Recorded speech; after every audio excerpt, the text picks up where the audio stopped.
Imaginez devenir le premier ou la première millionnaire self-made dans un milieu qui vous est très hostile. Ou être une femme noire vous place au plus bas de l'échelle sociale. Comment une femme nommée Madame C.J. Walker a-t-elle réussi ce superbe exploit dans une période qui n'était pas du tout propice à l'expansion de la femme et encore moins de la femme noire? Yo, yo, yo, salut YouTube, c'est ton boy Jimmy, comme tu le sais déjà. Aujourd'hui, nouvelle vidéo, nouveau concept, premier épisode de la série qui s'appellera, enfin en tout cas, qui s'appelle Il fut. Aujourd'hui, premier épisode, Il fut, personnage de Madame C.J. Walker, première millionnaire self-made afro-américaine au début du XXe siècle. Moi, c'est une histoire qui m'a toujours passionné. Au-delà du fait d'avoir été millionnaire, c'est tout ce qui était avant-gardiste pour mettre en place toutes ces choses-là. On va en parler de toute façon, que ce soit au niveau du marketing, au niveau de la pensée, au niveau même de la philanthropie, au niveau de l'aide qu'il y a eu par rapport à la NAACP, par rapport aussi aux droits civiques, etc. Je trouve que c'est une femme super inspirante et qui devrait être mise en avant à chaque fois qu'on parle des combats pour les Afro-Américains en règle générale. Il faut vraiment se dire que cette personne a marqué l'industrie capillaire, mais au-delà de ça, c'est une figure extrêmement importante pour les Afro-Américains. Plongeons directement dans le contexte historique, dans son enfance ainsi que ses débuts difficiles. Sarah Breedlove est née en 1867, 2 ans après l'abolition de l'esclavage aux États-Unis. Pour être plus précis, dans une plantation en Louisiane, donc dans le sud des États-Unis. À l'âge de 7 ans, elle devient orpheline et a dû se débrouiller toute seule pour elle-même ainsi que pour sa famille. Donc très tôt, elle a dû être dans la débrouillardise. Pour vous passer un petit peu les détails, en parlant des faits principaux, elle a eu une fille avec un premier mari, son premier mari décède et donc elle doit encore faire plus d'efforts pour subvenir à ses besoins et ceux de sa fille. Il faut bien comprendre que là, nous sommes dans une situation, pour que vous situez bien, post-esclavagiste. Donc quand les lois Jim Crow arrivent, les lois qui mettent clairement la ségrégation entre les personnes noires et les personnes blanches. Et donc, c'est un contexte super compliqué. Et comme je le dis, les droits sont encore moins attribués aux personnes noires, mais encore moins attribués aux femmes noires. En réalité, tu as toujours un système racisme omniprésent qui traîne dans les alentours. Elle commence dans le milieu du travail, comme beaucoup de personnes afro-américaines à l'époque, en tant que domestique et en tant que laveuse de linge, si on peut dire ça comme ça. Donc vous comprenez bien qu'elle vivait dans une pauvreté extrême. Mais il y a un moment où, enfin c'est même pas un moment, c'est que tout le temps elle se demandait mais comment faire pour prendre soin de mes cheveux? Il y a une problématique, et c'est souvent comme ça que l'on fait, c'est que on trouve une problématique, du moins on constate une problématique et on essaye d'apporter quelque chose pour pallier à cette problématique. Et là, elle s'est vite rendu compte que les produits capillaires, les soins capillaires n'étaient pas adaptés aux personnes afro. Quand je parle afro, c'est les personnes qui ont des cheveux qui forment des boucles, que ce soit des grosses boucles ou des toutes petites. De ce fait, elle commence à expérimenter des recettes chez elle pour améliorer la condition et restaurer les cheveux afro. À l'âge de 39 ans, Madame C.J. Walker, passée à Madame C.J. Walker qui était précédemment Sarah Breedlove, a fondé la Madame C.J. Walker Manufacturing Company, qui est son entreprise capillaire. Parmi les produits, donc les soins capillaires qu'elle vend, elle en a un qui fait fureur, qui est très phare, qui est le Walker's Wonderful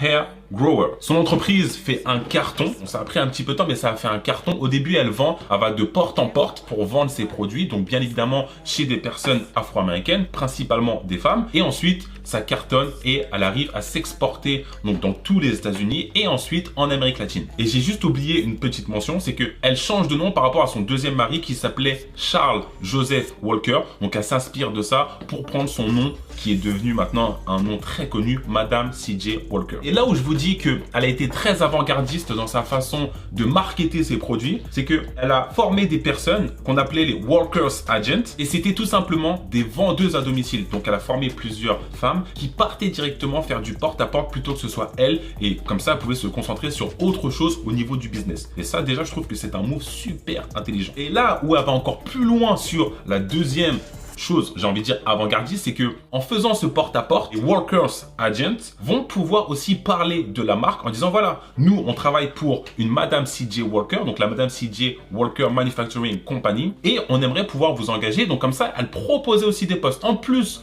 de vendre ses produits à des femmes afro-américaines, ces femmes afro-américaines pouvaient aussi maintenant venir travailler dans sa compagnie. Et c'est là que le move est super intéressant. Troisième move qui est d'autant plus intéressant, d'autant plus intelligent, elle a créé son usine qui est très connue à Indianapolis. Elle est venue créer des formations pour aider les femmes à se former à ce métier-là. Donc elle a vraiment créé une école, une usine, tout un système autour de la Madame C.J. Walker's Company.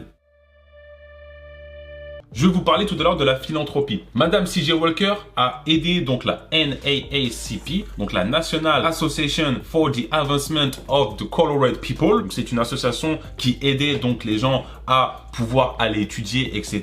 Donc c'était vraiment pour les droits civiques, pour aider les Afro-Américains en règle générale. Et elle a fait de très gros dons à cette association. Au-delà du fait d'avoir fait fortune elle-même personnellement, elle est venue aussi aider la communauté avec ses dons pour les associations. Maintenant, ce que les dons ont fait derrière, c'est autre chose. Mais en tout cas, elle, de son plein gré, elle est venue le faire pour aider parce qu'elle a vu qu'elle avait fonctionné. Elle s'est dit, bah pourquoi pas faire fonctionner les autres. Un petit peu dans le même système que quand elle est venue pour aider les gens, elle est venue aussi leur proposer du boulot. Vous voyez un petit peu la démarche? Mais vraiment, il faut se dire qu'elle est l'une des premières à utiliser sa plateforme pour lutter contre les lois Jim Crow et donc tout ce qui est ségrégation aux États-Unis, les droits civiques, etc., etc.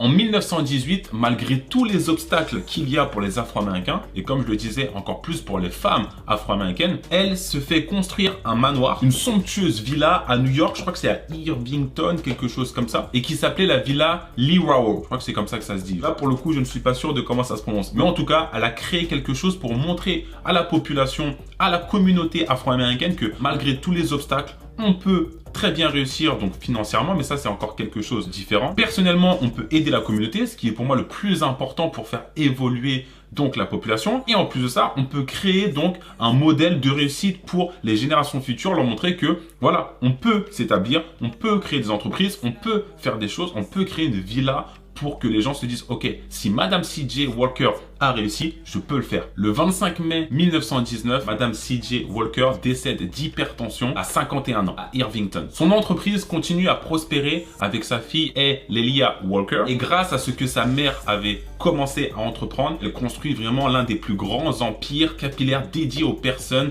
afro-américaine, en tout cas aux personnes mélanodermes. Maintenant, si on parle brièvement de son impact, donc de sa legacy envers les autres personnes, les générations futures, quand on regarde bien, She Monster ou que ce soit Carol's Daughter doivent leur succès à cette Madame C.J. Walker parce que sans la voie qu'elle a ouverte à ce marché capillaire, donc afro-américain mélanoderme, il n'y aurait jamais eu toutes ces marques-là. Vous voyez, tout ce qui est Cantu et tout, même si je ne suis pas fan de ces marques, sans cette Madame C.J. Walker, il n'y aurait jamais eu tout ça. Et je pense même qu'il n'y aurait jamais eu, peut-être pas autant, la culture du nappy hair, peut-être le concept des Black Panthers avec l'afro, etc. Peut-être qu'il n'y aurait pas eu autant ces mouvements à ce point-là sans Madame C.J. Walker. Donc pour vous dire à quel point elle est super importante dans la communauté afro-américaine et afro dans le monde entier, j'ai envie de dire.